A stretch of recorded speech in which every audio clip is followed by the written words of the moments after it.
Let's go on the bench. What you say, I'm obsessed. Hope you guys enjoyed that new intro. Yo, what's up guys, the Impulse Evan here, and today I'm bringing you a new video, and in this video I'm going to be reading my Fazbear Frights story. So, basically, a few weeks ago, Ozone announced that he was doing a competition, where you write your own Fazbear Frights story. And it has to be with this title, the music box, and this cover. I mean, it doesn't have to have every single element, but still. So yeah, I obviously entered. Not to toot my own horn, but I feel like mine was one of the better ones. Like, I'm not gonna say it's the best. Psychics, Inkies, and Arcade Endos, those were really good. But I think mine actually turned out pretty good. So I'm actually gonna be reading it to you guys right now. So yeah, hope you guys enjoy. So, the music box. School will go on for one more week. The entire classroom was filled with groans and complaining. Nobody wanted school to go on, but since they'd had an extra week off for spring break, it did seem fair. Eric didn't hear Mrs. Edwards explaining what was going on. He had his headphones on and only concentrated on his music instead of class. This was the last resort to make people think he was cool. Oh yeah, by the way, I'm going to be kind of explaining certain things throughout. Basically, Eric is a kid nobody really likes, and he's just trying to be cool, so like, he's just not paying attention because he thinks that's what cool people do, which, like, that's kind of stupid, but still. Yep.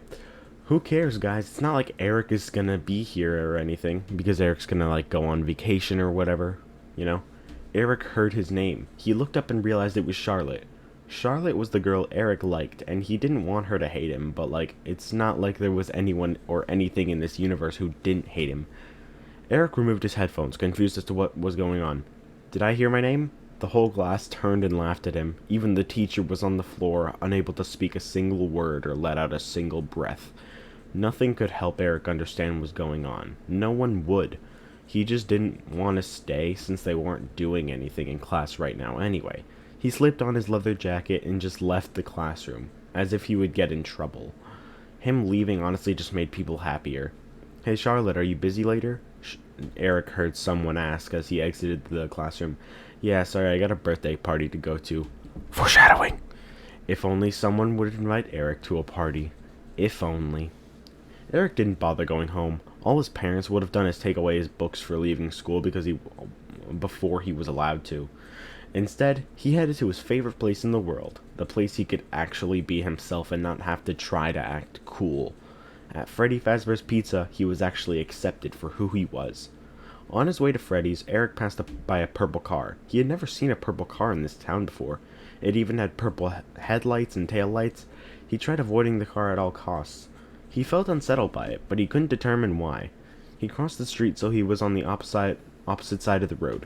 By the driver's side door, there was a man Eric recognized. That's the guy who built the animatronics at Freddy's, Eric thought. That's Henry. Eric noticed who was in the car talking to Henry. That was his business partner. Maybe Bill something. Eric wasn't sure what his name was. Also, I'm going to say this is kind of the universe of the Fazbear Frights books, but it's also kind of a different universe. Like, it's kind of a lot of game elements plus a lot of book Fazbear Frights elements. Like, in this universe, the real Jake takes place in 1993, as does Lonely Freddy, and this takes place right after and during Lonely Freddy, basically. So yeah. Listen, William, I hate to do this just as much as you hate it, but I think you've just been going through a lot with your wife and Elizabeth. Don't. Will, don't make me have to extend it. You have no idea what I've been going through and what I've lost. All I've done has been for nothing. William sounded angry. He'd seen videos and commercials and such with William Afton. Oh, Afton, that was his last name. But he had never known him to be angry. You're right. I won't even begin to pretend I know what you're going through. But you will, William interrupted. He sounded as if he was losing his mind. The words exited his mouth in a menacing tone. Was that a threat, Will? Henry started to sound nervous. Eric had no idea what was going on between those two, but he knew it wasn't good. This conversation is over, William said as he drove off. You barely even care about your family. Eric understood, to a certain extent, what was going on. William was being laid off. Thankfully, that didn't mean Freddy's would be closing, so he continued on his way. He wanted to go up to Henry and tell him he was a fan, but he knew now wasn't the right time. Hey kid, Uh-oh. Eric had been spotted. He turned his head and saw Henry staring directly at him. Did you hear any of that? Eric didn't know how to respond to his question. He just stood still with his mouth dropped to the floor. Henry frowned. Yeah, you did, didn't you? Henry answered his own question. Eric nodded his head. He was hoping he wasn't going to get in trouble. Where are you headed? Henry asked. Eric didn't know if right now was the best time to be speaking to the founder of Fazbear Entertainment. Even so, Eric replied with, Your restaurant, sir. Eric shook. He felt the urge to just turn and walk away, but something willed him to stand in place. Henry chuckled. I'll walk with you. Got nothing else to do today. Even though he was excited to be talking to Henry, Eric felt nervous. What if William comes back? He thought. He and Henry started to make their way to Freddy's. So what's your name, kid? Henry asked. Eric. Oh, Eric. I've heard a bit about you. Eric was surprised to hear this. How? Well, my daughter doesn't seem to like you much. Gosh darn it. Eric always forgot Charlotte's dad was the co-owner of Freddy's. But why did she talk to her dad about him? Instead of highlighting that, he asked a question he didn't know if he should, but it was the question he really wanted an answer to. What happened to Mr. Afton? When Eric asked. Henry sucked in his breath. He's just been going through a lot right now. Eric didn't know if he should ask what that a lot was, but Henry told him before he could ask, I guess. A few months ago, he lost his wife. A few days ago, lost his daughter. I can't imagine the pain he's feeling right now. Is that why you laid him off? I just think he needs time to focus on his family. He needs time to grieve. That's why I laid him off. That makes sense, I guess. Eric could understand where Henry was coming from. In his shoes, he probably would have done the same thing. It made sense. Can I let you in on a little secret, Eric? Henry asked. Yeah, what's that? I don't think Charlotte hates you. Eric was surprised by this. I think she likes you, just not as much as you like her. And before you deny it, I'd like you to know she's my daughter and I'm not stupid. Well, I think she does hate me. Then give her an opportunity to get to know you better. If she sees the real you, she'll fall in love with you. I can tell you're a good guy, Eric, and trust me, I'm very protective of my daughter. But if she started dating you, let's just say I wouldn't kick your ass. Henry seemed like a good father, a good man. He was such a kind person. Eric had support from Charlotte's father to date her. That was saying something. I think you're the first person I've ever met who doesn't hate me, Eric said. Henry laughed. I'm sure that's not true. Eric stayed at Freddy's long enough that someone's party started while he was there. The party was for a little girl with blonde hair and pigtails, freckles scattered around her face, and bright green eyes. I think you can guess who this is? But the party didn't seem to be going well. He heard yelling coming from the direction of the little girl and who looked like her older brother. The older brother, I think you can tell who this is, right? Eric turned to look and see what was going on. But the older brother stormed off, and the little girl started crying. After 10 minutes passed, Eric saw the little girl's brother come back, and they seemed to have solved things. Boy, that was a roller coaster ride, Eric thought. He went over to get some pizza, but that's when he noticed Charlotte was at the party. Eric hadn't realized Charlotte would be at this party. He tried to go unnoticed, but when Charlotte burst out laughing, Eric knew he'd been spotted. What are you doing here? Charlotte continued to laugh as she spoke. I don't know. What are you doing here? It's Hazel's party. I know her brother. Her brother's an ass, though. Eric didn't even know his name. He could just tell from the incident he'd just witnessed. He assumed that was Hazel and her brother. Charlotte was quiet for a moment. So Eric continued. What do you even want? Why don't you just get yourself some cake? Maybe I should, Charlotte replied. It would be better to get away from you. Charlotte went and grabbed a slice of cake. As soon as she took a bite, she realized what she'd just done. She hadn't noticed there was chocolate in the cake. This immediately set off her allergies, and she just had to throw up. She had no time to go to the bathroom. She threw up all over the floor. Or she thought she did. Charlotte looked down and realized she had puked all over a Freddy Fazbear's doll, with blue eyes and a speaker on its chest. Gross, Hazel yelled. She puked on one of the bears. That's the exact line from, Lonely Freddy at one point, if you guys remember. And this is the exact same scene. Eric ran over to see what was going on over there. He watched as Charlotte puked all over the bear and all over the floor. As soon as it happened, she ran outside to puke in the trash bins. As Eric followed her outside, he realized Charlotte was starting to cry. Charlotte stood in front of the trash bags and threw everything up. As Eric started to take a step forward, Charlotte turned to look at him and wiped away her tears. "What do you want?" Charlotte snapped. She didn't understand. Why is he here? "Are you okay?" "What do you care?" Eric started blushing. Should I tell her the truth? Eric had a crush on Charlotte since the second grade. Maybe now was the only chance he could get to tell her how he feels. He could show her he's not an idiot. Should he do it? "I just wanted to check on you, make sure you're okay," he said instead. "I give you crap every day. I treat you like crap. Why would you care at all?" Now was his chance. Should he do it? "I like you," he blurted out. Oh gosh, should I have done that?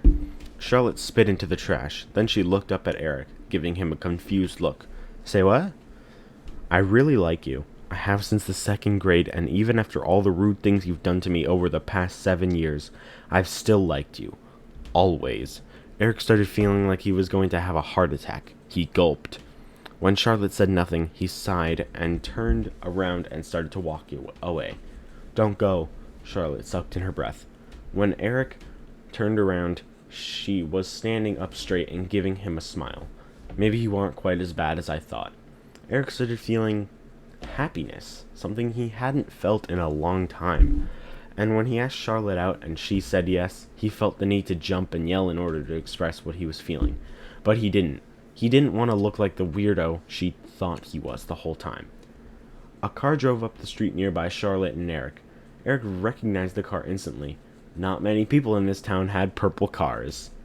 "Hey, maybe you should go now. I'll see you on Saturday," Charlotte said to Eric. Saturday would be their date. Eric was excited for it, more excited than he'd been for anything in his life. "Alright, have a good night. I'll see you."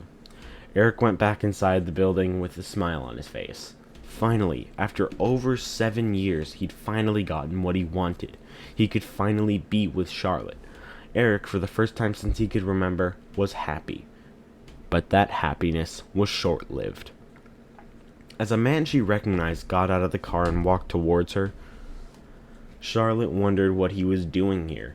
She knew he had recently gone through a tragedy, and she didn't think Eric needed to hear about that right now. "Hi, Mr. Afton. My dad isn't here right now," she said to William Afton.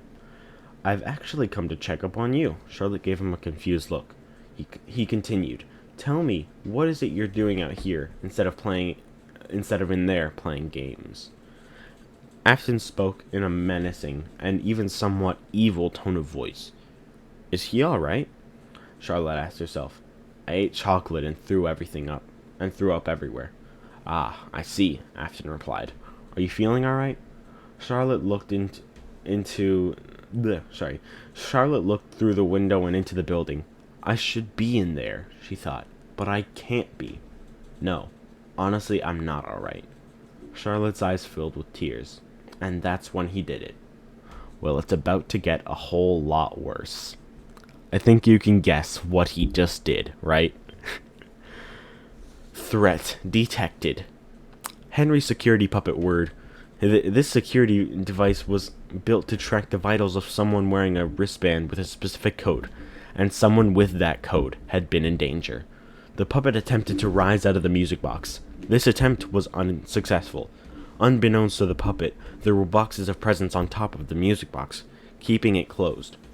The puppet could not get out of the box. Hazel heard loud knocks on the window, but when she looked, she saw nothing at the window. However, this brought to her attention that the music box was shaking. The boxes on top were keeping the puppet from getting out, so Hazel went to help it escape. She moved the boxes and helped the puppet, and the puppets quickly sprang up and flew out the window. Wait, flew? Yes, the puppet just flew out of the window. Even as the puppet shattered the window to get outside, Hazel could hear one last thing. The puppet sang, "Pop goes the weasel." The puppet flew down and went towards Charlotte's dying body. It tried to save her life, but the pouring rain falling all around it caused a malfunction. The electronic puppet fell to the ground, but that didn't stop it from making its way to Charlotte. Its programming made it attempt one thing: protect Charlotte's life, but she had already been gone. As the puppet realized it had been too late to save her, the mechanisms inside it died down and it just lay itself down right next to Charlotte. But then they became one. Eric froze in place. Was that a scream he'd just heard? It came from outside. Oh no! Charlotte was out there with an utterly pissed off William Afton. Eric rushed outside as fast as possible. The moment he stepped out that door, he regretted listening to Charlotte when she told him he should go. Laying next to the trash bags was Charlotte's body. A bloody knife lay on the ground next to her, and a purple car sped away from the scene of the crime. Eric couldn't believe his eyes, but he didn't have time to believe in them before he threw up. And that's all I'm going to read for you guys in this video. There's still some more, as you can see. There's this, and there's 1, 2, 3, 4, 5, 6, and 7 more pages. So, yeah, I'm probably going to do a part 2 if you guys enjoyed this video.